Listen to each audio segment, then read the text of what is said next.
I think that Rebecca Kurtz has done a good job in researching the Nephilim, as mentioned in pseudepigraphal and rabbinic literature. It's a very intriguing story. Whether or not I buy into it really is not germane to that, because she was consistent. She made a premise of what the Nephilim were and how they survived and what they did and what they didn't do. She carried it consistently throughout the book. I think with what she aimed to do, she succeeded in her goal.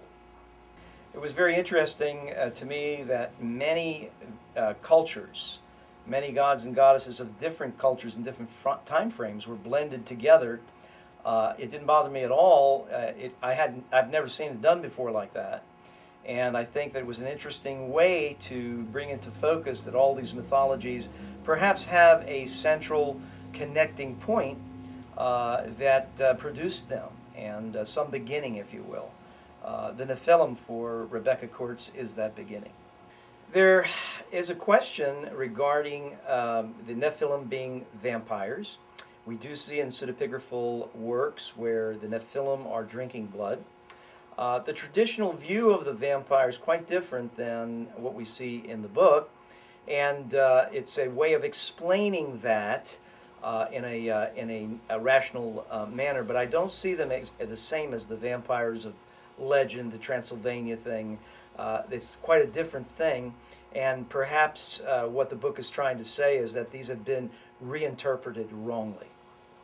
What Rebecca has taken is that literature, which much of it is apocalyptic literature, last days kinds of things, and she's taken that literature as a research, and she's incorporated that into a novel which she tries to explain various forces, various spiritual entities, various things, gods and goddesses of many different cultures are blended together, and it all stems, of course, from the angels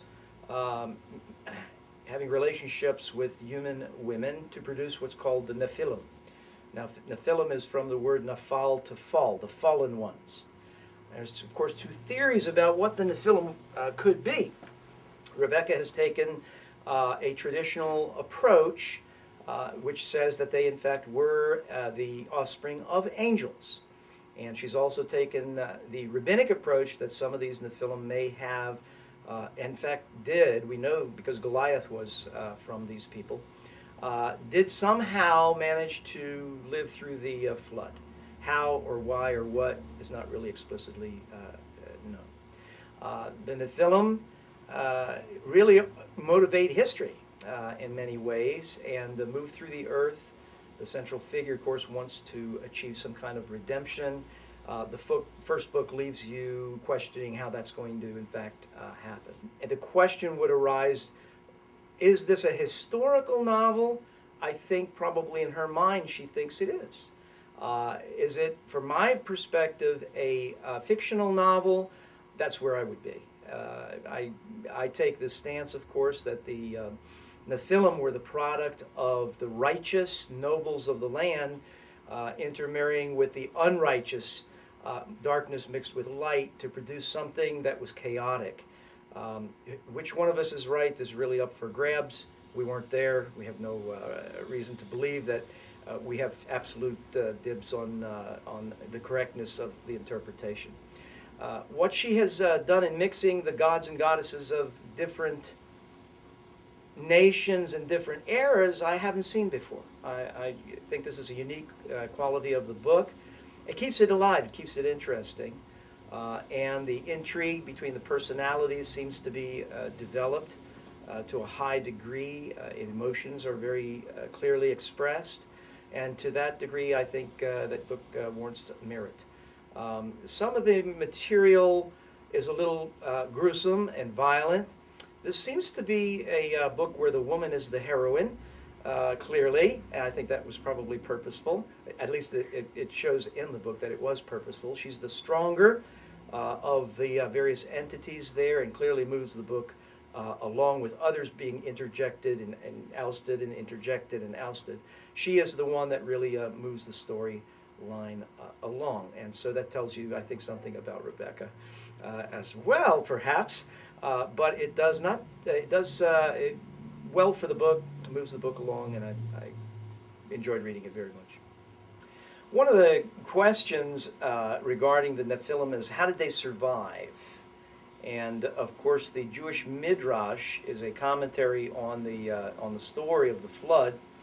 Midrash Rabbah would be the first in a series of Midrashim. A Midrash is basically an investigation into questions concerning the text that the text is not explicitly forthcoming with. And so the question of one of the Nephilim resting on the ark in the Midrash, one of the Nephilim resting on a beam that was put out for him or that he found. These are answers to questions that people had. It's not meant to be an explicit explanation of the text. People ask, where did the Nephilim come from after the flood?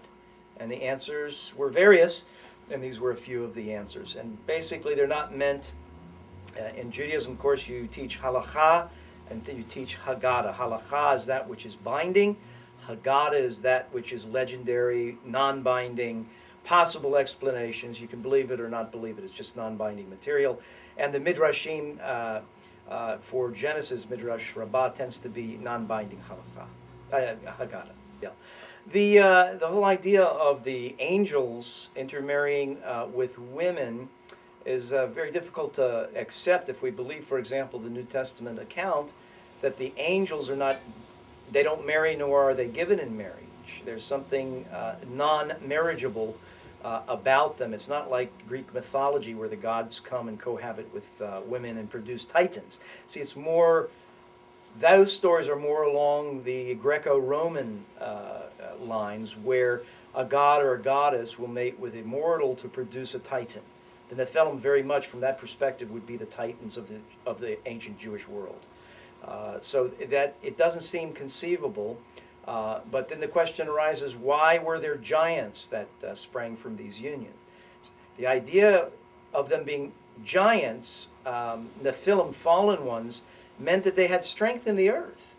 They had power in the earth. They had power to destroy. They had power to corrupt. And the idea of giants roaming the earth and dominating the earth means that chaos is back, as it was at the beginning of Genesis, where there was chaos and God brought order. Now mankind has brought disorder and chaos to the world. Giants are a product of it. It's meant to be an example of what chaos can produce. Chaos can produce powerful entities that can do much damage.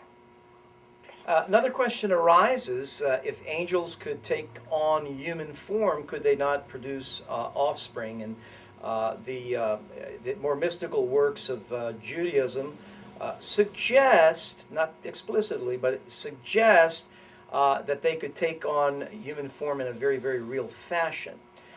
However, again, I must refer to the Gospels, who clearly Yeshua, that is Jesus, indicates that the angels are of a different substance, an immortal substance. They don't marry, they're not given in marriage.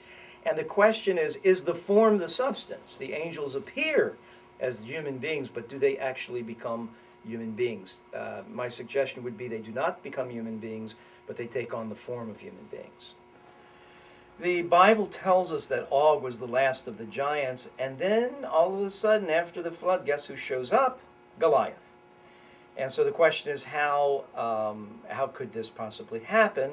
My answer is that the family of Noah at some point had some genetic contact with the Nephilim. And through intermarriage, twice removed, 3 times removed, 4 times removed, it's the same reason that I can explain the various colors and shapes of people throughout the world, that genetics rules, and it comes out, sometimes it comes out blue eyes and blonde hair, and other times it's red hair and brown eyes, and so forth and so on. The genetic code can actually be held within the family structure of